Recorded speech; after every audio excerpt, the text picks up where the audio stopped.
सांगा।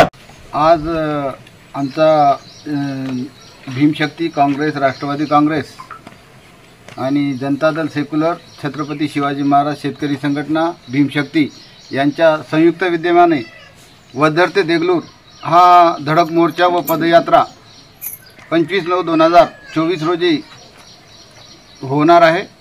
तरी या निमित्तानं आम्ही गेली 20-25 दिवस सातत्यानं फिरत आहोत। जवळजवळ 70-80 गावामध्ये आम्ही फिरत असताना शेतकऱ्याचा प्रचंड उत्साह, कर्जमाफीचा प्रश्न आहे, शेतकऱ्याला 5,000 रुपये पेन्शन मिळण्याचा प्रश्न आहे, लेंडी धरणाचा प्रश्न आहे, रेल्वेचा प्रश्न आहे आणि बार्टीमार्फतची स्कॉलरशिप मिळण्याचा प्रश्न आहे। अशा अनेक विविध मागण्या आणि देगलूर तालुक्यातील अनेक प्रश्न घेऊन भीमशक्ती संघटनेचे जिल्हाध्यक्ष शत्रुघ्नजी वाघमारे यांच्या नेतृत्वाखाली आम्ही ही रॅली काढलेली आहे। आणि आज आम्ही कुन्मारपल्ली हे कर्नाटकचं शेवटचं टोक इथपर्यंत पोहोचलेलो, अतिशय दुर्गम भाग आहे। या दुर्गम भागामध्ये आम्ही आज पोहोचलेलो आहोत आणि या मोर्चाच्या निमित्तानं आम्ही सर्व जनतेशी संवाद साधून या मोर्चामध्ये मोठ्या प्रमाणात सामील होण्याचं आवाहन करत आहोत। त्या आव्हानाला सर्व गावकरी मोठ्या प्रमाणामध्ये सहकार्य करण्याचं आश्वासन दिलेलं आहे। म्हणून आम्ही या गावात आलेलो आहोत आणि इथल्या शेतकऱ्याला आवाहन केलेलं आहे।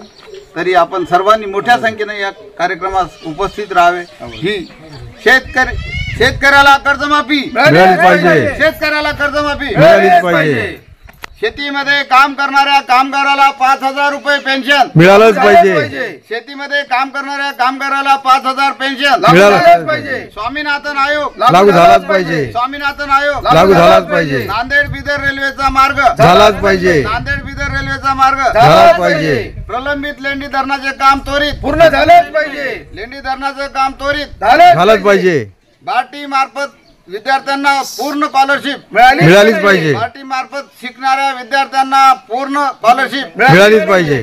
जय हिंद, जय भारत, धन्यवाद, आभारी आहोत।